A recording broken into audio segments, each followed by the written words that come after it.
Hello there and welcome to my YouTube channel, Climbinator 1978 or 1978, whichever way you want to pronounce it. Today I'm going to be watching and reviewing Battlefield Earth, a film I've never watched before, but I've heard about how bad it is. Can it really be that bad? Let's find out.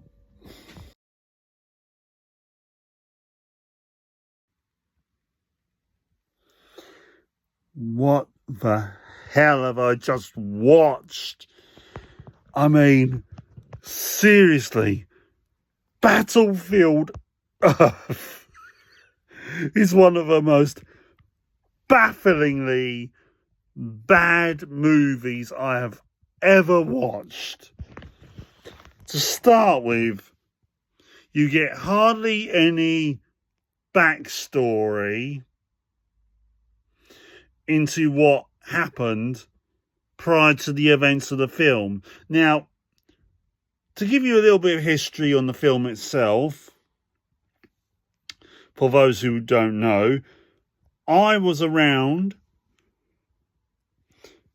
when the film was released.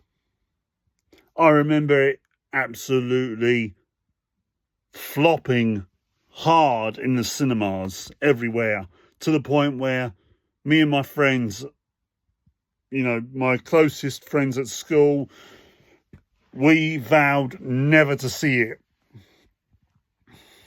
This was long before social media was even a thing. Now, Battlefield Earth was seen as being the new Star Wars. That's what the filmmakers apparently wanted it to be. The new Star Wars, the new Star Trek. Didn't quite pan out that way for them, did it? Now, there is one logical explanation for this. Now, I'm not going to go into Scientology and all that, because it's not my thing. But the thing is, it was made by the founder of Scientology. The story, the novel was. And when I was contemplating buying the DVD for this film a few years ago now, out of curiosity, I decided to look at the novel on Amazon when I was watching some reviews for the film on YouTube. I noticed how on the front cover of the book, the Cyclos, the antagonists of the story, look nothing like how they do from the book to the film. See, in the book, they look like... I only got a distant glimpse at them, but they look like the aliens from Independence Day. Or the alien that you briefly see in that film. In the film adaptation of Battlefield Earth, in the film adaptation of Battlefield Earth, they look like the Klingons from Star Trek. They have fucked it up, to quote Double Toasted. And the thing is, for a film that I think had quite a big budget, L. Ron Hubbard apparently kept pushing for John Travolta, who's a producer of the film, as well as starring in it. I think from what I read was L. Ron Hubbard, the founder of Scientology, tried to get Travolta to do a 6-picture deal or something out of this. Didn't work, did it? Because they thought it was going to be the new Star Wars franchise type. And yeah. See, the thing about Star Wars was that it built up a great foundation from the word go. It built up great characters. It also did something great at the beginning, and that was it started off with episode 4, making all of us think, well, what happened to episodes 1, 2, and 3? So, therefore, it was that huge, what if, what happened? And therefore, it made us all think, what's happened in the background of this universe. You do get the pretext as well, which gives you some insight to the backstory of the Star Wars lore. But that's in Star Wars. Here, all you get is, it's the year 3000, Battlefield Earth. Mankind is almost extinct. That's it. And, if I was going to see this at the cinema, brand new, I'd be thinking, okay, well, maybe it'll pick up. Maybe this is the start of an intergalactic war in the film.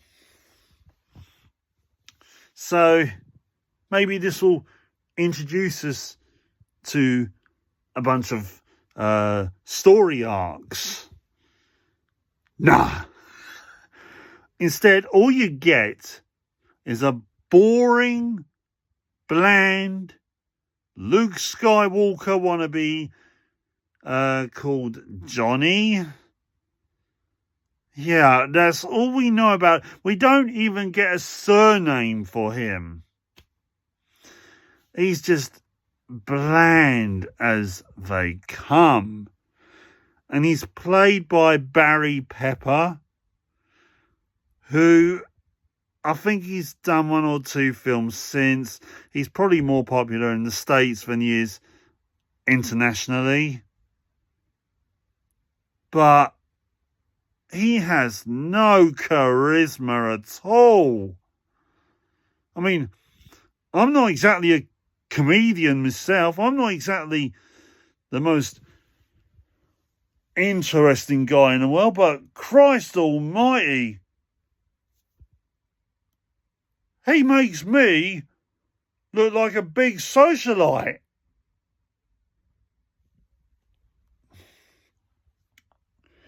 Anyway, on to the plot of the film. You get Johnny, and we're introduced to him and his remnants of humans at the beginning of the film.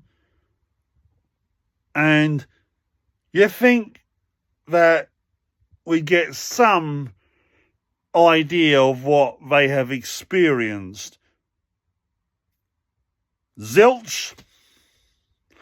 All they give us is, yeah, we're suffering, we are, because of the cyclones. Yeah, there's hardly any food here. Basically, they're like a bunch of cave-dawdling emos. And he has a girlfriend who I didn't even catch the name of because she's that irrelevant. I mean, with Luke Skywalker, the plot between him and Princess Leia is really creepy now I think about it. But when you first meet Luke and Leia, you think, will they, won't they? Or will it be Leia and Han Solo? They're in the first Star Wars film, A New Hope. Episode 4, in other words.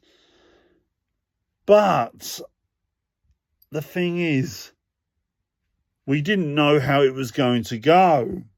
And then there was the twist in episode 5 with Darth turning out to be the father of both Luke, and eventually revealed in episode 6 he was also the father of Leia. Leia has a personality just like Luke, a personality of her own. She's strong, headstrong and good-willed, bit stuck up, but she becomes more, I'm trying to think of the word, she becomes more humane towards people in tougher living conditions than she is. However, when it comes to Battlefield Earth, i.e. Pound Store Luke and Leia,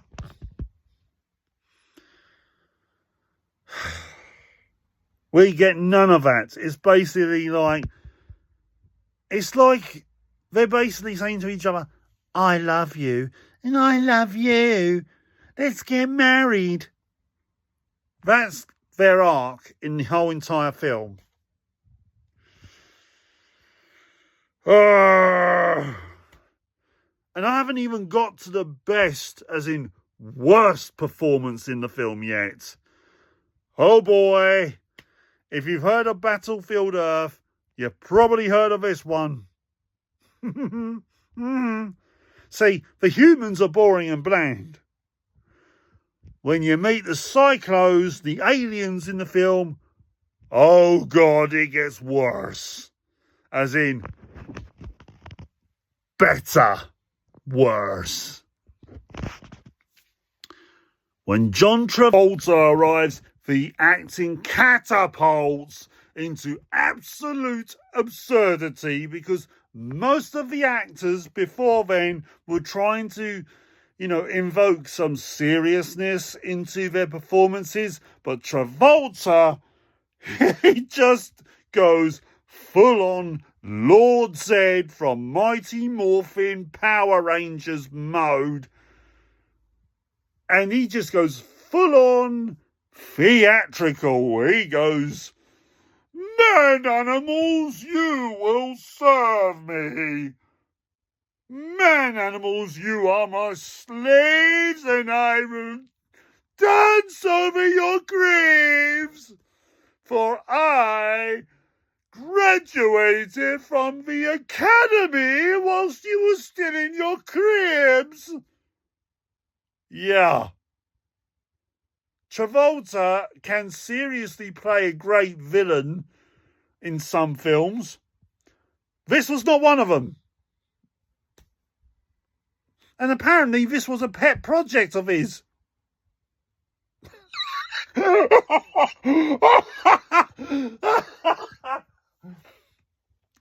But then we get the Emperor, or the equivalent of the Emperor from Star Wars, coming in. And he's even worse. Now, if I did a reenactment of him here, I'd get complaints from my neighbours saying I produce too much noise. But I'm going to do it anyway, because he frankly goes, Tyrell, you must make the man animals work until they die. And Tyrell's, who I'm going to call Terry throughout the rest of this review. Yeah, Terry the alien. Terry, his response is frankly the most bizarre one I've heard for alien domination in an alien domination film. It's this. He's going to educate the humans, the few remaining humans, yeah? He's going to educate them about how the Cyclo race has lived for all these centuries. He's also going to educate them about all their technology, and yet it's just... I sat there thinking, you're supposed to be the villain. This is the sort of thing the villain should never do. And yet, there are many a time in the film where Johnny, Barry Pepper's character, the Luke Skywalker pound store ripoff, has plenty of times to shoot Terry the alien. He does not. He also doesn't shoot any of the other cyclos, or if he does try to, he's a piss poor shot at them. It's only in the last 15 minutes of the film that Johnny starts to become a fighter. I'm like, that is the one point where he starts to become a Luke Skywalker type. And you saved it to the last 15 minutes in a nigh on 2-hour film. You bloody bellends.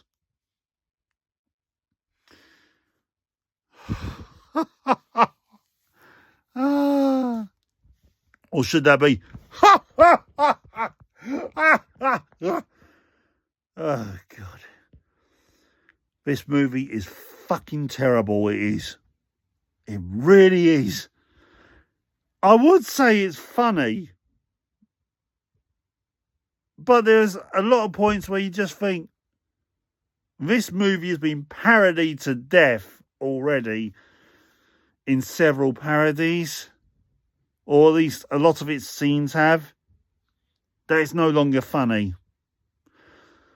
And one of the key plot points in the film, in fact the only key plot point, is a scene where Terry, the alien, uses this machine to infect all this knowledge into Barry Pepper's brain. If you see how it's done, it is clearly ripped out of Batman Forever, with how the Riddler, or Edward Nigma, Jim Carrey's character, uses the machine called the box on his boss. And it starts to do the opposite. It does brain drain. So although it drains the knowledge of his boss, it actually starts to give Nigma himself, who's got the generator pack on his head, more knowledge. So yeah, they clearly took the idea from that film and thought, that's an idea. But there's one thing they forgot. That film came from a property, an IP, that had been watered down and met with harsh criticism. Plus, as I said, there was Scientology putting their hands into it. But we will not go down that path, will we? So, I am giving this film the Dungeon of Doom.